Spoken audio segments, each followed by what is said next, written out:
Olá pessoal, sou o pastor messiânico Jonathan e estamos aqui mais uma vez trazendo nosso terceiro vídeo da série Primeira Epístola aos Coríntios. E hoje nós vamos tratar justamente sobre o capítulo 3 da Epístola de Paulo aos Coríntios, a primeira epístola. Iremos aprender hoje algumas coisas que Paulo tem para nos passar aqui, certo? Então, antes eu gostaria de pedir a você, deixa aí o seu like, se inscreva em nosso canal, aperte nesse botãozinho vermelho que está aí embaixo do canal por nome inscreva-se, e você vai assim receber em primeira mão os nossos vídeos aqui sempre que sair vídeo novo no canal Evangelho Judaico Bíblico, certo? Então se inscreva, a sua inscrição é totalmente gratuita, você não vai pagar nada por ela e ainda irá aprender o Evangelho Judaico do primeiro século da era cristã. Amém? Então vamos aqui darmos início, sem mais delongas, ao estudo de hoje. Encontra-se em 1 Coríntios, capítulo 3, dos versículos 1 ao 23. Ok? Então vamos hoje estudar este capítulo e no próximo vídeo estaremos entrando no capítulo 4 da primeira epístola aos Coríntios. Veremos aqui o que é que vai dizer aqui, ó. Capítulo 3, versículo 1. E eu, irmãos, não vos pude falar como a espirituais, mas como a carnais, como a meninos em Cristo. Isso aqui, o que é que Paulo está dizendo aqui para a igreja? Paulo está dizendo que a igreja de Corinto era uma igreja menina. O que significava ser uma igreja menina? Era justamente uma igreja que não tinha o conhecimento necessário do Evangelho do Senhor Jesus Cristo. Será que está muito diferente dos tempos de hoje? Claro que não. Vamos aqui para o versículo 2. Com leite vos criei, e não com carne, porque ainda não podíeis, nem tampouco ainda agora podeis, porque ainda sois carnais. Pois havendo entre vós inveja, contendas e dissensões, não sois porventura carnais e não andais segundo os homens?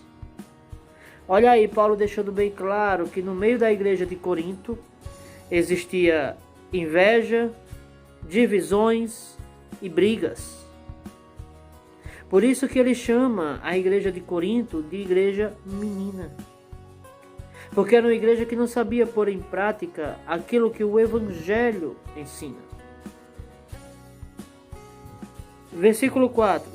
Porque dizendo um, eu sou de Paulo, e outro, eu de Apolo, porventura não sois carnais? Versículo 5. Pois quem é Paulo e quem é Apolo, senão ministros pelos quais crestes, e conforme o que o Senhor deu a cada um? Eu plantei, Apolo regou, mas Deus deu o crescimento.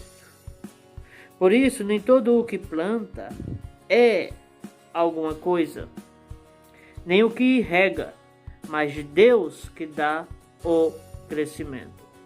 Ora, o que planta e o que rega são um, mas cada um receberá a sua recompensa segundo o seu trabalho. O apóstolo Paulo, ele fala aqui os versículos 7 e 8, baseados justamente na fala do Senhor Yeshua, em que o Senhor, ele fala lá em João, capítulo 4, versículo 37, olha que coisa, João 4, 37, porque nisto é verdadeiro o ditado, que um é o que semeia e outro o que ceifa. Então, ele fala as suas palavras baseadas nisso aqui. Ele diz que o que rega e o que semeia são o mesmo. Mas o que ceifa, que dá o crescimento, é diferente. Então vamos lá. Versículo 9. Porque nós somos cooperadores de Deus. Vós sois lavoura de Deus e edifício de Deus, segundo a graça de Deus que me foi dada. Pois eu, como sábio arquiteto, fundamento, e outro edifica sobre ele. Mas veja cada um como edifica sobre ele. Paulo ele está se comparando ali a um sábio arquiteto. O que é se comparar a um sábio arquiteto? É fazer com que a igreja cresça com sabedoria. Ele está ali demonstrando que ele tem sabedoria para fazer com que a igreja se aproxime do Senhor Yeshua. Então, veja aí o que ele vai dizer ainda. No versículo 10, que cada um tenha total cuidado sobre como vai edificar o fundamento que Paulo pôs no início da igreja. Que Paulo pôs, nos momentos que a igreja começou a crescer nas mãos dele. Mas no versículo 11, olha aí o que Paulo vai dizer. Porque ninguém pode pôr outro fundamento, além do que já está posto, o qual é Jesus Cristo. Ele deixa claro que o fundamento da igreja é Jesus Cristo. Mas como pode ser o fundamento da igreja? Como pode ser Jesus Cristo? De acordo com o próprio apóstolo Paulo, ele vai nos ensinar, lá em 1 Coríntios, capítulo 11, versículo 1, que ele diz: sede meus imitadores, bem como eu sou de Cristo. O que ele quer dizer com isso? Ele está simplesmente usando o mesmo princípio a qual o Senhor Yeshua ele usa em Lucas capítulo 6, versículo 40. O discípulo não é superior ao seu mestre, mas aquele que quiser ser perfeito será como o seu mestre. Ou seja, para que Cristo seja o fundamento da igreja, não é necessário apenas crer. Você não pode simplesmente crer. Você precisa ter atitudes. Só crer não vai te levar a lugar algum. Se Jesus Cristo diz que nós precisamos ser como Ele. Jesus comeu pão asmo. Jesus guardou o sábado. Jesus guardou as festas. Jesus guardou as leis alimentares. Aí vem Jesus e diz: o discípulo não é superior ao seu mestre. Mas aquele que quiser ser perfeito será como o seu mestre. Quiser ser santo, imite a Cristo. Em todas as áreas. Nas áreas de atitudes. E os milagres, com certeza irão lhe acompanhar. Precisa-se entender, meus queridos, que se Cristo fez todas essas coisas, Ele exige que nós também façamos. Ao dizer que aquele que quiser ser perfeito será como Ele. Ele é o exemplo de perfeição. Não é apenas a questão de amar, não é só amar.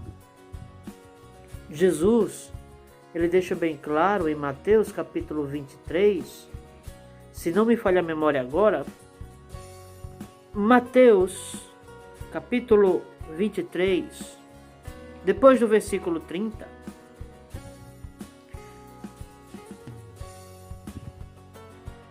versículo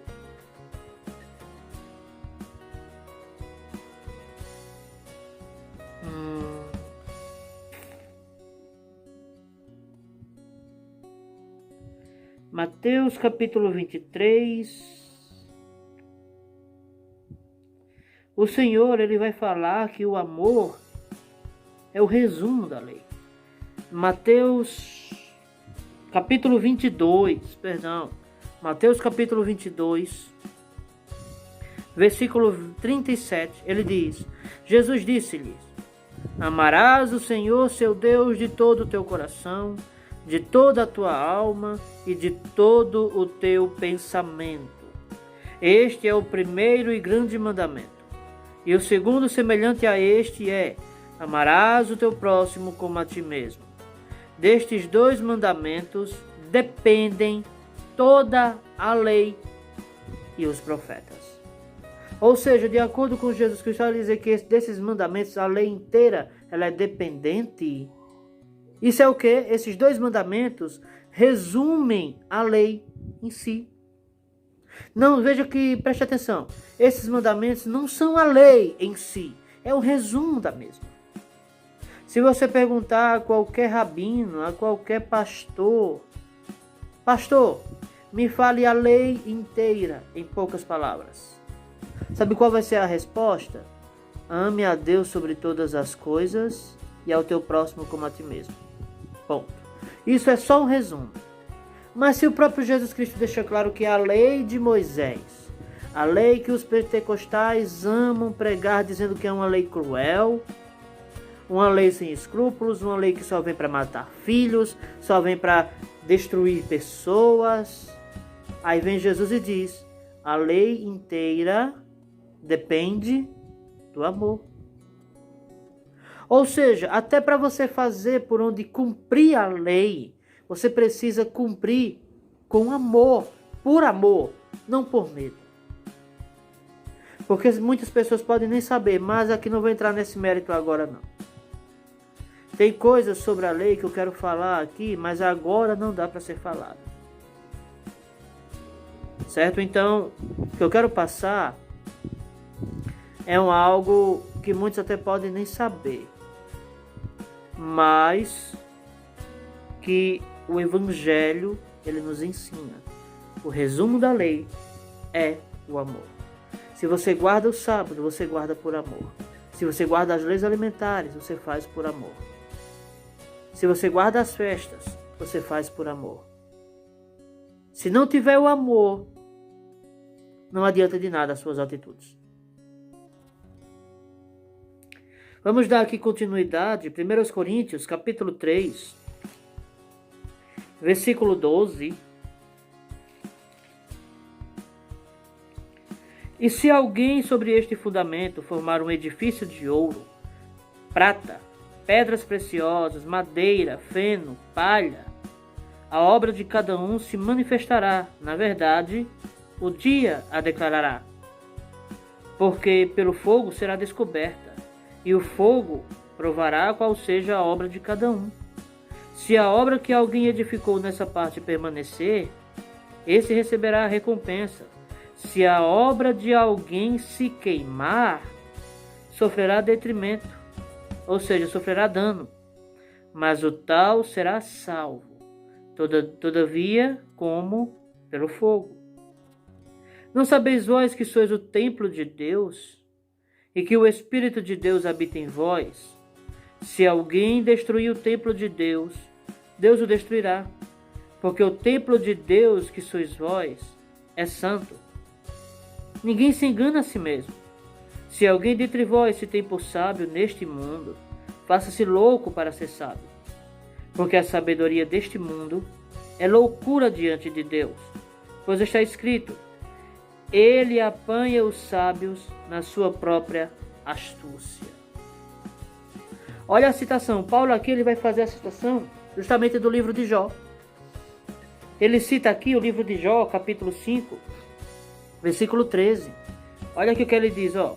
Ele apanha os sábios na sua própria astúcia. Jó 5:13. Olha que coisa bem interessante. Então o apóstolo Paulo ele não vai só usar a lei, ele vai usar todo o Taná. Justamente para quê? Para instruir a igreja. Ele instrui a igreja baseado em preceitos judaicos. Ele instrui a igreja baseada justamente em costumes judaicos. Mas as pessoas hoje não conseguem enxergar isso. Jó capítulo 5, verso 13. Ele apanha os sábios na sua própria astúcia, e o conselho dos perversos se precipita. Então, é essa passagem a qual Paulo cita aqui em 1 Coríntios, capítulo 3, versículo 19. E outra vez, o Senhor conhece os pensamentos dos sábios, que são vãos. Ou seja, você for ver aqui mais um pouco, você vai ver que ele ainda vai citar um outro texto também, que ele vai falar sobre que o pensamento das pessoas sábias, desses sábios, são inúteis. E aonde que ele cita esse texto? Salmo de número 94, versículo 11. Olha que coisa interessante aqui, ó. Salmos 94, 11. Interessante, se você for parar para pegar as epístolas de Paulo, você vai ver Paulo pregando. São as homílias do apóstolo Paulo. Você vai ver ele pregando, sim, ele vai estar pregando. E ou seja, uma pregação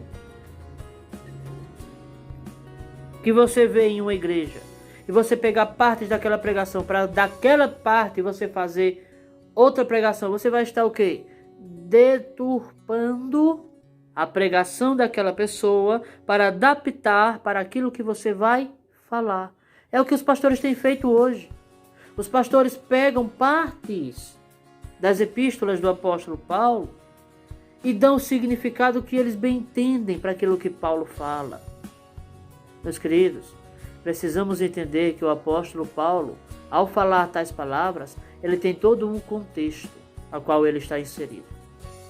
E precisamos entender em que ele está falando isso, para que assim nós possamos entender da forma correta aquilo que ele está nos ensinando e nos passando. Salmos 94, versículo 11. O Senhor conhece os pensamentos do homem, que são vaidade. É justamente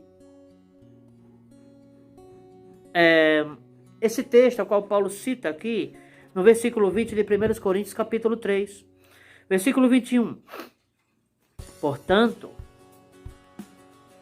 ninguém se glorie nos homens, porque tudo é vosso.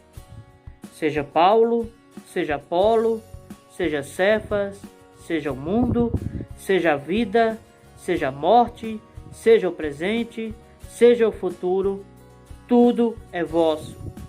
E vós de Cristo, e Cristo de Deus. Então, meus queridos, ficamos por aqui com mais esse estudo. Certo? Que Deus abençoe a vida de todos vocês. Se você chegou até aqui, compartilhe, para que mais pessoas possam ouvir o Evangelho judaico do primeiro século, ensinado pelos apóstolos e o Senhor Yeshua. Que Deus abençoe a todos e fique com Deus. Deus abençoe.